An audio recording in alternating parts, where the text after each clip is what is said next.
kids, welcome to Stylish Rumble Animation Time thing. Today we're going to do something a little different, and I'm just going to talk about some animation. This is a horse from Tangled, Maximus, and this horse carries the entire movie. Like, it's the best thing in the movie. The animation of this horse is spectacular. So I'm probably, I'm going to do more breakdowns in the future, which I'm probably going to lean heavily on 2D animation since that's what I do, but I just love this guy so much. So I'll just play through the clip. And it's him eating the wanted poster and then hearing something off screen and then going off screen to find it. And I feel like it's a perfect acting scene in just textbook perfect. Everything about it. This first part is just good. Num num num num num. Here is one thing that new animators kind of struggle with is the just looking at something. So something hits off screen and the character notices and then looks at what it is. The thing is, you want to think about how people actually notice things. If I throw something that way and then I hear it, first I notice that something happened. So my expression will change first, and then I'll move second, and my eyes will go first because they're faster than your head, and then your head turns next. So it's like a notice, then eye look, then head look. And this guy does it perfectly. So he hears something off screen, ear goes up, which is adorable and super, and like the exact right thing to do. And then his expression changes, like, huh? A thing happened. Floop, I hear something.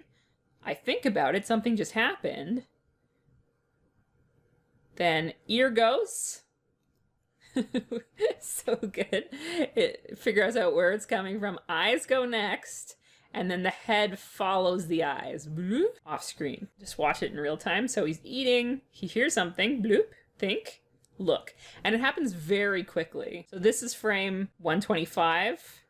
By 140, so 15 frames later, he acknowledges it with his face. Full acknowledgement, 15 frames. So it's about 15 frame head turn. So it goes from 145, ear, eyes, head. 15 frames. So this is something that new animators often don't think about, is the process of figuring out something's happened, thinking about what you want to do, and then performing the action. And it could be very, very fast. This is a 2-second thought process. So there's a sound, acknowledge, turn. So it's so much better than if he'd just gone when the noise happened, because that's not how people's brains work. It takes a moment, even if it's a fraction of a second, a quarter of a second, or half of a second. And if you're animating, you have full control over that quarter and half second. Each of these frames, this is 30 frames per second because it's a 3D show. But even in 2D, you have 24 frames in that second in which you can do all of these different things. Hear it, face, ear, eyes, face. And then when he turns, it's not just a turn. His eyes go, and then this upper part of his face is coming first. So there it's leading here, and this is dragging like this. And then you've got a big blur. Here's the lead. The ears are starting to trail behind, so here's this ear. This ear, you can see it's pulling back as it goes.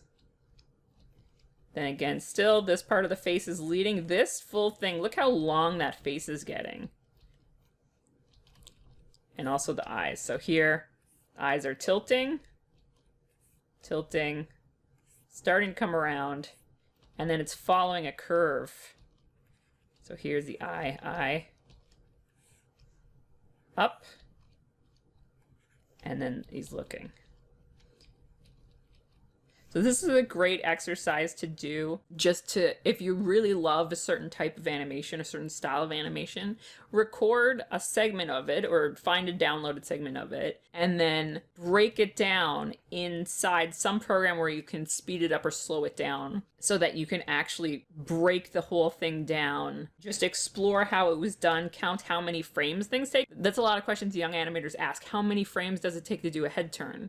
It's like, well, what kind of head turn? Like if someone's following somebody that's walking, then they start over here and then slowly goes along as they follow the thing that they're doing. Or if they're watching cars, they're going to go like this, because cars are much faster than people. If they notice something like this, it could be a pretty quick head turn. Or if they don't want someone to know that they're watching, they might just do a little eyes mostly, a little bit ahead.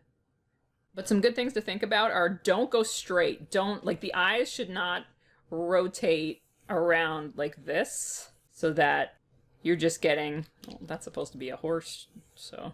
Like if he just turned his head right now, his nostrils would be right here. He'd be doing this sort of thing. And his nose would be way down here. All right, so this would be a straight head turn. Little ears. Oh, he's so cute. So a straight head turn, like here they have his head tilted quite a bit down so that you could see these eyes, because if his nose was up here, then that would not be a very good silhouette for this front view. He'd be like, ugh. And yes, this would get the point across. He'd be looking directly at the camera. But this is much better. You can see his eyes, his full expression. And because he's shocked, you get an even bigger, longer shocked. So if you're doing this with a person, you have two heads like this. One is like this, and the other one is like this. This one looks more shocked, just because the whole head is being involved. Like you could get the eyebrows way up. That one looks, right? Stretching the face out like this, you get much more, you get to see the whole horse's face. His nose isn't up here covering his eyes. And you also get a much more surprised expression. So here, he's got like super down grumpy face. This is brought up quite a bit. His eyebrows are over his eyes, which is something that young animators are kind of afraid to do. This is a young animator pose, and this is like a brave, like sort of like, okay, I'm for serious angry with you. This is where you go. You bring those eyebrows right down over the eyebrows. Like don't go there. Go there. Go farther. So it's full. Look, this lip is up as high as it can go. And if we take this and we overlay it here, you can see how much stretch. So this is the same lip here. It's gone down a significant amount. The eyebrows have gone up that much. So when you go from this pose to this pose, you don't want to wimp out on it. So if you have this guy here, and then you just go from that to this, oh, that's, he's starting to look a little bit surprised. If you go from that to that, you can see it's much bigger. It's much more surprised. So you want to stay within the scope of the model. If it's a very tight show that doesn't have a lot of stretch, you might not get that much, but you could get the eyebrows up pretty high and stay in the same face, and then you could get the mouth down really low. Even this is much more expressive than this guy here. So it's the same expression. So all three of these are the same expression. But this one is better. I'll put them in order of betterness. So you can see by getting that extra stretch and the change in expression, you're going to get a lot more out of it.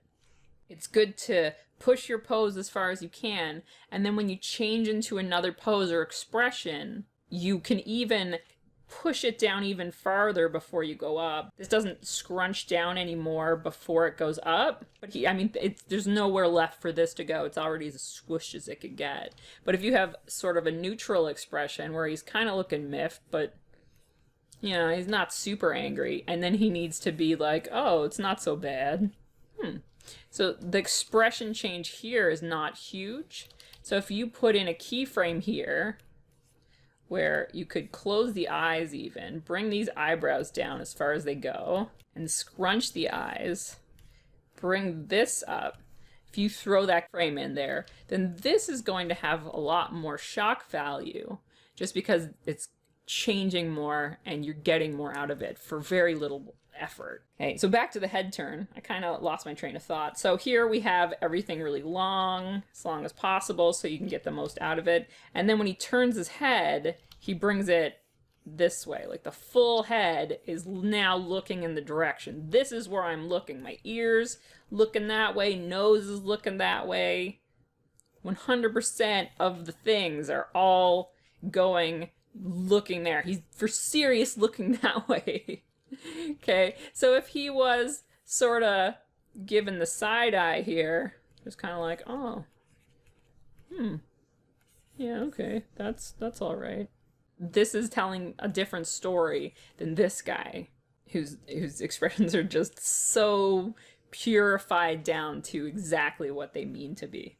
All right. And then the last thing he does is he looks, okay, so he takes a second, he sniffs, his ears twitch a little bit, so he's thinking, he's looking, and he's going, I heard a noise. And now he's looking around, thinking, using his ears, using his nose, and they've got all that in there. His ears twitching here, nostrils flaring. He's looking, his eyes are moving around, so he's taking between frame 160 to like 190. He starts to get a plan. Okay, so you can see the change of expression here again, but there's a solid second where all he's doing is looking and thinking. So he turns, looks, sniffs, thinks, and then he makes a plan and he executes it. So adding these little thought moments and incorporating the character's brain and the moments it takes to go through that cycle of getting some sort of input, like sound or smell or whatever, and then thinking about it, processing that, and going, I heard something, then turning to look at it, and then you get a new stimulus. So you've turned your head to see what the noise is. Now you have something new. You have visual information, so you're looking at it. Then you're thinking about what you're seeing, and then you'd form an action. So he does that. He turns, looks, thinks a little bit, and then he's like, oh, I'm going that way for serious. So he pulls back, but those frames, those 1, 2, 3, 4, 5, 6, 7, 8, 9, 10, 11, 12, yeah, almost half a second, he just hangs there, and he doesn't move a lot. He starts to go forward. 1, 2, he's slowing out a little bit. 1, 2, and then he's off the scene. It's just a big smear of horse, and then he's gone. It's just his tail left in the scene. So I highly recommend you watch the horse animation in Tangled because it's so good. It's so pure. So it's a great character to boil down and watch happen. Good. Think about it. Turning, sniff, and he's off. Nom nom nom. And if you're doing this sort of thing, you can also map your arcs. All right, so here he's got his held pose, his key, dink, dink, dink, dink, dink. Turning, his chin comes down a little bit. There's the bottom of his chin, even though it's blurred, you can still see where it is. And then it's coming back and settling down. So if I deactivate this, you can follow, just color by numbers, just draw by numbers. You can see the exact curve that chin went. I don't even know if you can see this color. There you go. So it didn't just go like this. It actually went farther out, wrapped around, and then curled back again at the end. So you can do this with every part, every action that the character takes. Over here, this super quick motion, you could take a look at that. We'll just use the front of the character's face here. So I'm looking at this point between his eyes. I'm just going to draw points, but I just wanted you to see what part I was using there. So you can see it slow out, just slowly moving out, and then it starts to go faster. You got some motion blur here. And it's very quick snap there. So it hits its mark and then pops back. And then slow again. And his face is way back here. And you can see this big swish of the head. So the head's this way, this way, this way. Curve, getting all those arcs. And now the camera's moving, so our line is off. You can see his face goes forward, then kind of hangs around here for a while, and then goes by this curve like that.